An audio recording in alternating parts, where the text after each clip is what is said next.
Hello, thank you very much. Hello, I'm Samantha Baines and welcome to Live at the Pleasance in association with audible.co.uk. We are currently live on the Pleasance TV YouTube channel and Facebook page. Hi guys, please give us a like. And we're also live here at the Ace Dome in Edinburgh. Yeah. Yeah, we have picked a stunning, delicious buffet of acts for you this evening. Don't worry, there's vegan options available. We've handpicked these acts for you. They're all lovely. We're going to have chat. We're going to have stand-up. We're going to have a lovely time. First of all, I feel like I should tell you a bit about me. You know, why not? Self-involved. So my name is Samantha Baines. Branding, thank you. And what can I tell you about me? I love comedy. I love it. I inherited a love of comedy from my dad. I also inherited his lack of chin.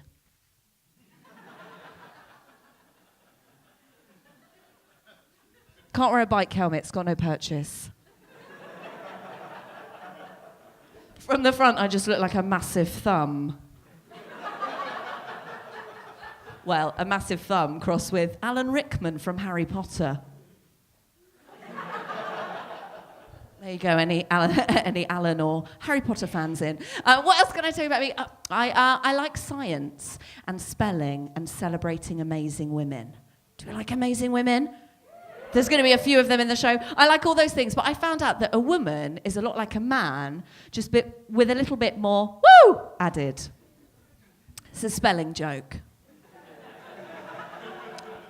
There we go, guys. You've got to pay attention in this show. I also really like quoting films. Do we know Jerry Maguire, that one? Show me the money. You know that film? We know that one? My favourite line in that film is when Renee Zellweger is like, you had me at hello. Do you know that one? You had me at hello. She's like a cold caller's dream. Isn't she? So we have got a brilliant lineup of acts for you. I'm very excited to get them on. Let's just practice our cheering, audience. Can you do a big cheer for me? And you at home as well, do a big cheer for me. There we go. I think we're ready to bring on our first act. This lady, we're very excited to have her on. She started The Fringe with a Chortle nomination for Best Breakthrough Act in 2017. She's come fresh off a sellout tour. She's absolutely been killing the Edinburgh Fringe. Give a massive Pleasance welcome to Suzi Ruffell.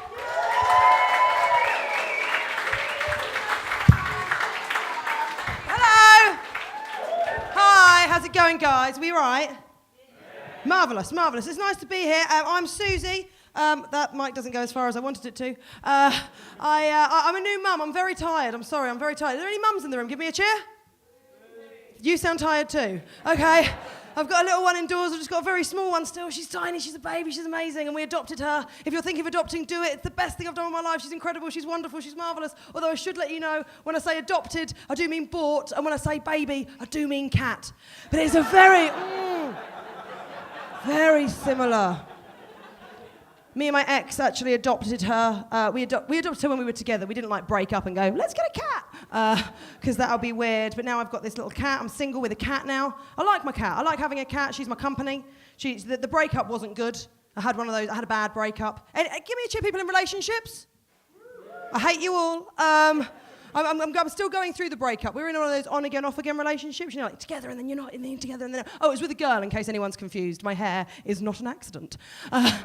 I didn't just go into the salon and go, could you les this up, please? I'm also wearing the T-shirt for it. So we were together and then we weren't. We were together and then we weren't. It was awkward. It was awful. And I realised that in an on-again, off-again relationship, you get diminishing returns from your friends. First when we broke up, boom, my friends were there. They're like, babe, we're going to look after you because you're amazing, you're incredible, we're going to get you through this because you're wonderful, you're impressive, you're wonderful, you're brilliant. We've got a nice pale rosé. We've got the new series of Orange is the New Black. We're going to get you through this because you're incredible and you're going to end up with Cara Delevingne. The fourth time we broke up, my best friend popped round and went, oh, babe, shame, can you help me move? It was diminishing returns. We broke up in a really bad way because I got really drunk. She said a lot of things she couldn't take back. I said a lot of things I couldn't take back. I'm not proud of this. But it ended with me standing outside of a Wetherspoons going, do you know what, though? Do you know what? At the end of the day, if you think that you can do better than this, you should go. You should leave. And I thought that would really scare her, but in fact it did, because it really spurred her on. And, Then I needed the mothership, very close to my mum. Very close to my mum. Phoned my mum and said, Mum, she's gone, it's over, we're done. And she said, I'm going to come upstairs. Mum and Dad live in Portsmouth. I'm from a very working class family in Portsmouth, like properly working class family in Portsmouth, like proper. Like my dad can only write in capital letters. That's the kind of family I'm from. Doesn't even know there's a lower case. It means no matter what he writes, it looks aggressive. You know, she's like, happy birthday, love, Dad! In crayon. Mum's a Pompey bird, I love her to death, but she's a Pompey bird. She's the only woman I've ever met that will wear 2 kinds of animal print at the same time.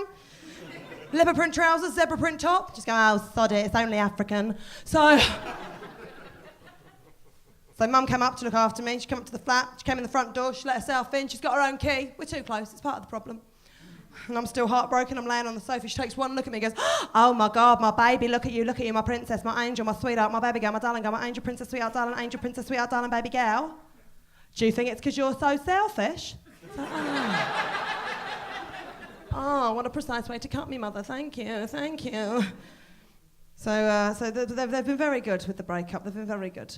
They're very cool with the gay thing, my mum and dad, the LGBT thing. That confuses them. The letterings, that always confuses them. A little while ago, my dad rang me up very confused. He went, baby, I need to talk to you. I've got to talk to you right away. I said, yes. Then he said, baby, I've got to ask you a very serious question, and I don't care what the answer is. You just got to tell me the truth. You just got to tell me the truth. I said, Dad, you can ask me whatever you want, mate. Just ask. He went, all right then, baby, you tell me the truth. Do you want to be a boy? I said, no, Dad, I'm just a gay girl with short hair. And he went, all right then, here's your mum. Pass the phone to Mum. Mum goes, we've got BBC Three working. I was like, they've watched something gay. It's confused them. Which type is she? I don't know. Give her a ring. Oh.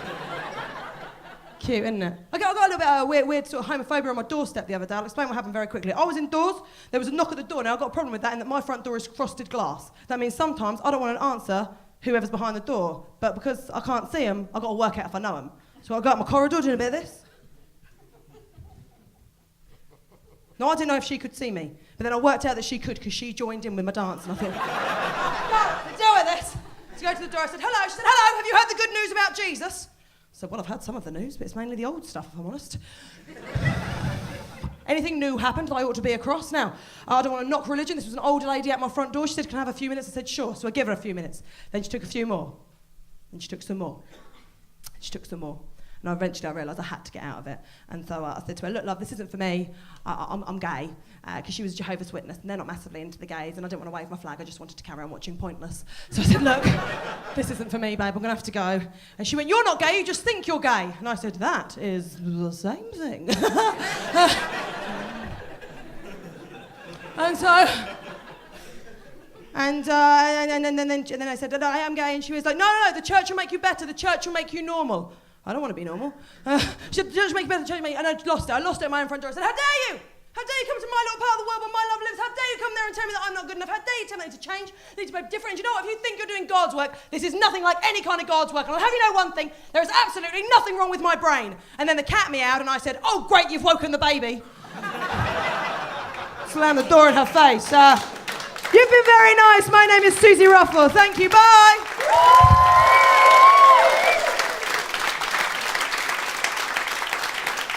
That's Suzi Ruffell.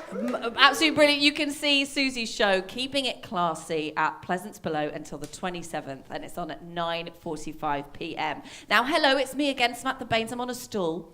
And our next guest is performing as one quarter of the prestigious Pleasance Comedy Reserve, which is enjoying its 13th year at the Fringe, and it's helped launch careers of Jack Whitehall, Joe Lycett, Royce Incogniti, and many more. So please welcome Catherine Bohart. Hi. Now, I listed some pretty cool people there, Catherine, who've done the Pleasance Reserve before. Mm-hmm. Do you feel pressure? I mean, not as much as when I go home to my mother and she says, what are you doing with your life? But it's close. It's close. Yeah. So what's it like being part of the Pleasance Reserve? Because you've auditioned for it and been selected, haven't you? Yeah, it's been really fun, actually. They take really good care of you at the Pleasance, so we've had a great time. And to be honest, the other three are very talented, so I don't have to do much. It's great. So obviously we've been performing now for almost a month. Final week. And what have you had any weird things happening to you? Obviously, performing every day for a month. Yeah, there's quite a different few. people in the audience. There are. Last night, a man ate almost an entire picnic during my set. I was only on stage for 15 minutes. I mean, how he got through so much was amazing. He had a naked bar. He had a sandwich in tinfoil. Yeah, he had a bag of crisps. He had the whole works. And I pointed it out, as you do, and he didn't stop. He just chuckled and then kept eating. Did he bring it in a hamper as well? I Lay don't out a know. little tablecloth. I'm not sure he had that much audacity, but it was close. Yeah. Weird things happen at the Fringe, don't they? In one of my late shows, this really happened. A woman wet herself. What? Yeah. In the front row. And the only way I found out is a woman behind her ran out and told me that the girl in front had laughed so much she peed. And It's a good review, to be fair. isn't it? It's totally going on the I'd take poster it. next year. I'd take it. And the woman behind her was wiping herself because she'd been wearing flip-flops.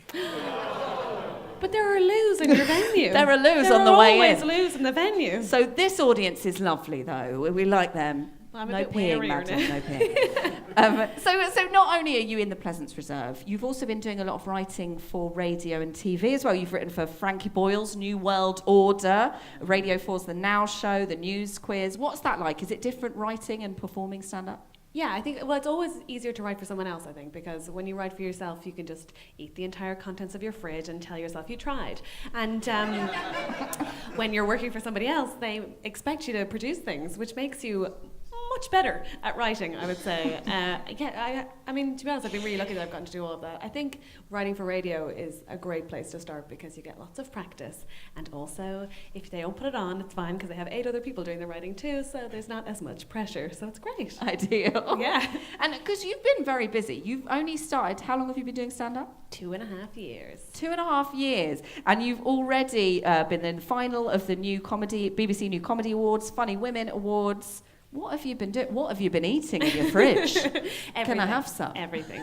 Yeah, I mean, to be honest, it's really, it's nice that I've been busy, but I love it. So I think it's easier to do lots of it when you actually are slightly obsessed, which I am.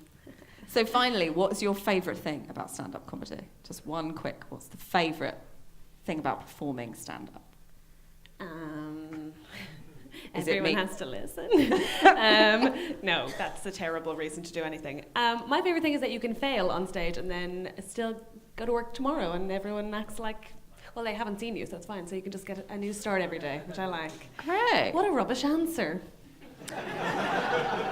I mean, I did want you to say sitting here with me is Yes, your favourite thing sitting about here it. with you, Sam Thanks, Baines. babe. Give her a round of applause, a brilliant Catherine Bohart. Guys. You can catch Catherine alongside Danny Clives, Nigel Ung and Sophie Duca at the Pleasance Comedy Reserve in the Jack Dome until the 28th of August at Don't bring a picnic. 9:30. Don't bring a picnic. Don't bring a picnic, any sort of picnic. Now, stay with me, Catherine, because we've got another lovely bit of stand-up for you. You are watching Live at the Pleasance with me, Samantha Baines, in association with audible.co.uk. Now, our next act is another brilliant comedian rising swiftly through the ranks. We've both gigged with him, haven't we? With a couple of awards under his belt already, he's back at the Fringe with a silly and surreal one-man sketch show called The Andy Field Experience. He promises his audience a roller coaster ride of pure escapism. Ooh, and obviously lots of laughs. So please give a lovely Pleasance Live welcome to Andy Field.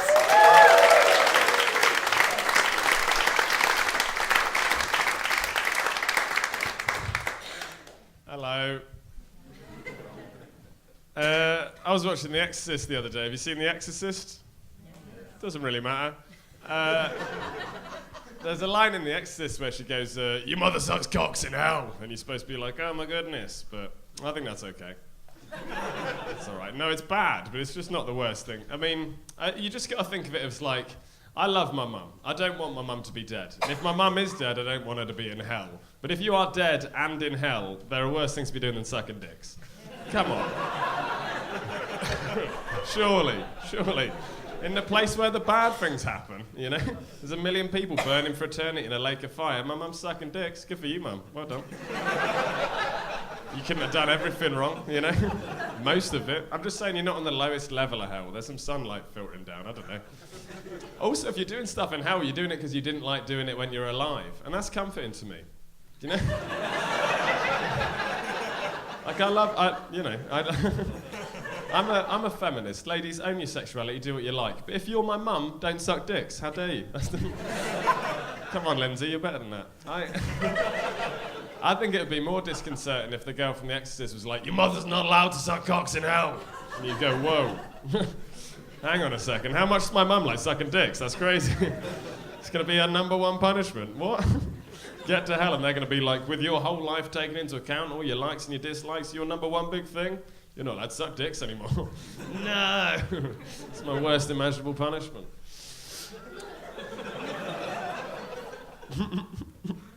Just checking how long that took. Sometimes that's a 5-minute joke, I was just checking.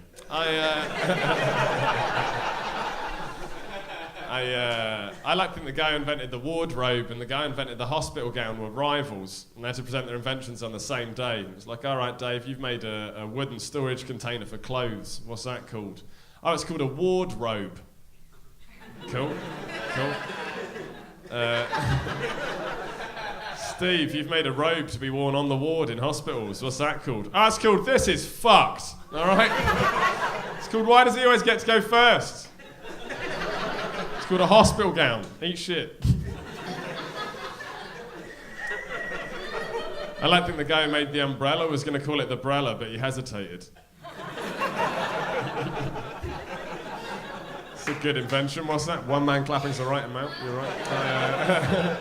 It's a good invention. What's that called? Umbrella? Oh, shit. He's got to call up his wife, Mrs. Brella. Oh, you would not believe how wrong this has gone. Yeah. What's that one? I do some fun characters for you. This is Robocop, which is like Robocop, but he's in a rowboat. What? Robocop, this is Dispatch. There's been a burglary. Hello, Dispatch. This is Robocop. Where is it? It's on land. Oh, no. Can't go. I'm in a boat. It's fine, I've got loads more. This is Popra, which is like the Pope, but it's also Oprah. Cool. You can't have an abortion. You can't have an abortion. You can't have an abortion. None of you can have abortions. Woo! Check under your seats. There's no abortions there. You're welcome. I do another one. This is Belt on John, which is like Elton John, but he's putting his belt on. I have to take my belt off first. I could have started the show without my belt on, but you'd have gone, why is Robocop not got a belt on? I'm not a part of this scene. It's deep, you know. There's a fourth wall here. Anywho, this is Belt on John. It's a little bit funny. It's the whole thing. I'm not one of those who can easily hide. Don't have much money. Boy, if I did, buy a big house where... Thanks very much. No, I'll leave that there. I've been Andy Field, you've been great. Cheers.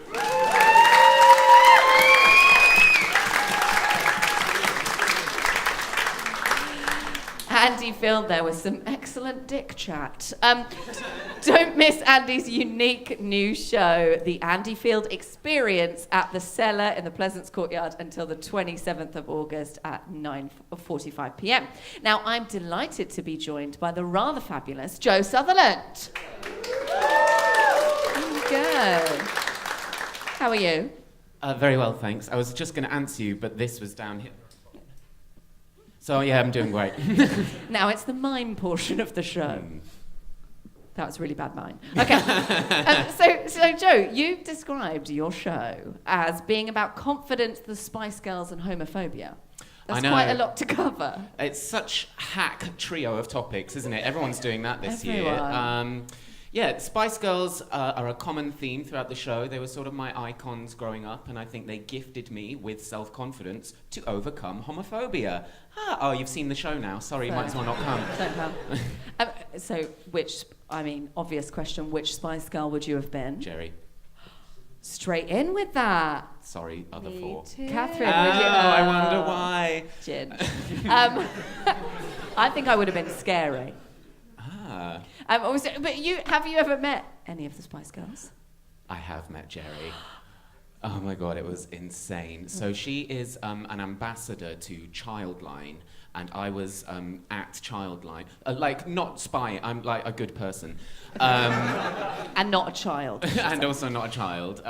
So yeah, I was there, and she was coming in to kind of like do a meet and greet and pose for photos, but she's such a perfect charity ambassador. So everything she did was sort of two-dimensional. So she's going up to all the volunteers and being like, "Hi, it's so nice to meet you, Jane." And Keanu Reeves in The Matrix. The most insane thing is that each and every one of them that she went up to, she'd be like, "You are such a good person. You're going to heaven."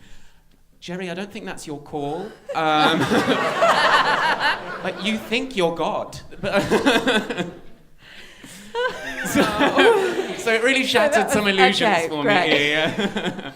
Are you religious? Are you No. Are you now religious after meeting I'm Jerry? thinking of converting if, she's got the keys. Yeah. So also in your show, you're very kind of open about wanting fame. Is this inspired by Jerry Halliwell at all?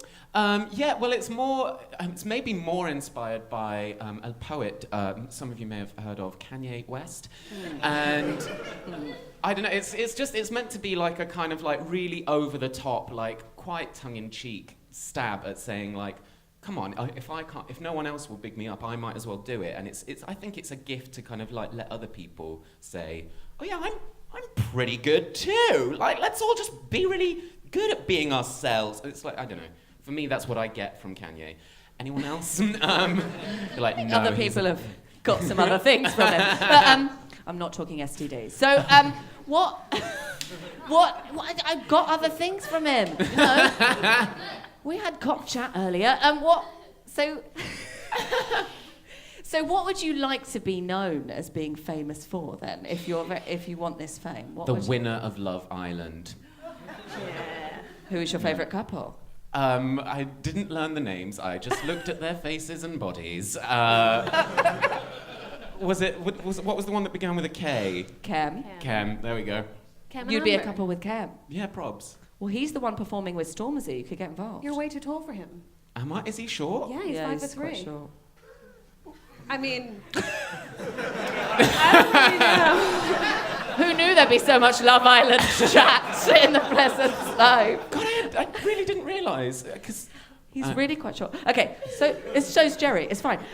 So this is your Fringe debut, and you're a Comedy Reserve alumni as well.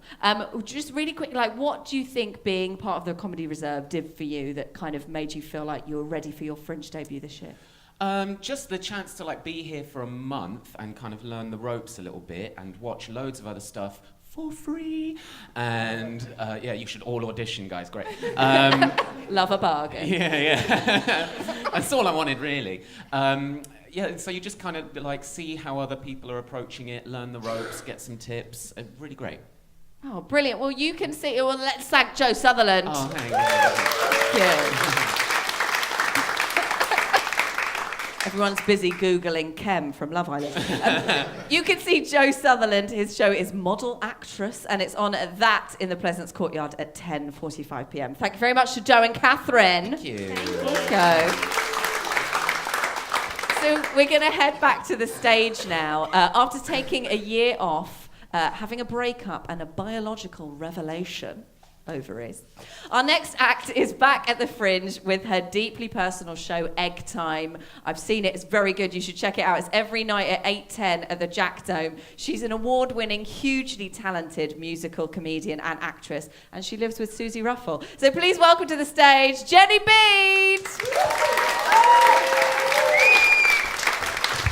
Hello, thank you, and thank you. What an introduction. How are we all? Are we well? Yeah, cool. I'm single. Make some noise, single people. Yeah, okay, great. Now just make some noise, single men. Okay, good. Because this is a gig, but it's also very much an opportunity for me. Now make some noise, single men who might be looking to start a family in the next 3 to 4 hours.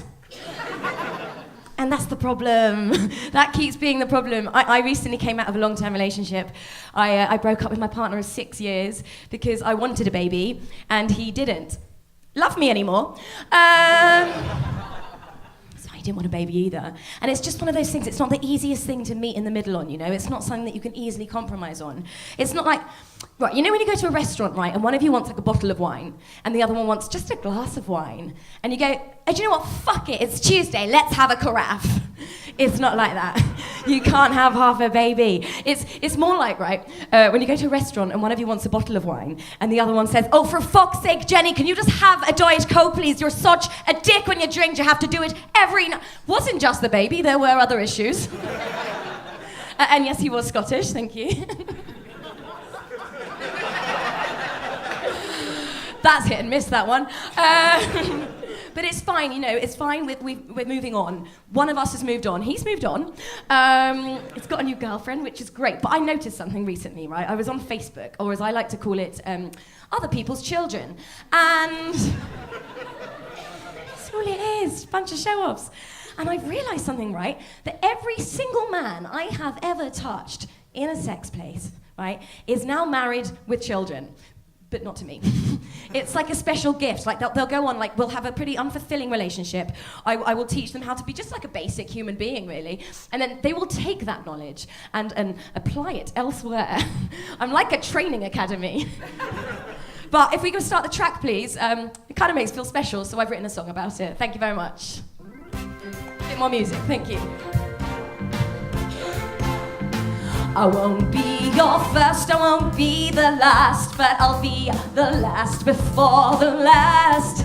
I'll get you in the mood for loving someone else, so we won't be two. I won't be the one, but I'll be the one before the one, which is mathematically nothing. But I'm standing here with open arms and eyes so full of love and a heart that's full of hope for you to practice on me, practice on me. Let me show you how to be the man of someone else's dreams. Warm up with me. Go ahead, take a lunge on me. And by the time I'm done with you, you'll be ready for someone who isn't me. Woo! Yay! Ah! All these young men don't know what they want. They just know they don't want me. It's something that seems to be universal. I'm just everyone's dress rehearsal. Walk all over me. Take the piss with me. Or just assume a squat position and just piss on and over me. Take a shit on me. Crap all over me. Do what I say, heed my advice before you start your perfect life with your perfect kids and your tiny wife. Just pull down your pants and take a dump on me.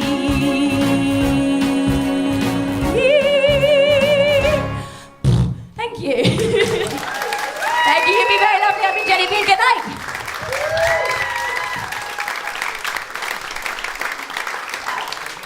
Give it up for Jenny Bede. How good was that? That was awesome. Oh, that was so catchy. Take a shit on me. It's going to be my new theme tune for my life. Sadly, that's all we have time for today. Emoticon face. Thanks for bringing your sound effects, guys. Thank you so much for watching live at the Pleasance in association with audible.co.uk. Let's hear it for the acts you saw this evening. You saw the wonderful Suzi Ruffell. We chatted to Catherine Bohart. Andy Field. We chatted to Joe Sutherland. And also the fabulous Jenny Bede.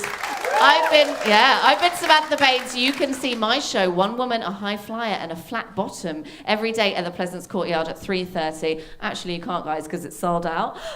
Stop showing off, Sam. No. I'm doing an extra show. You can come to that. Okay, thanks.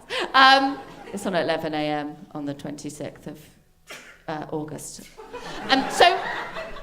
Subtle plug. Live at the Pleasance will be back tomorrow for an absolute corker of a final show. So make sure you join us then. But for now, thank you very much and goodbye. See you soon.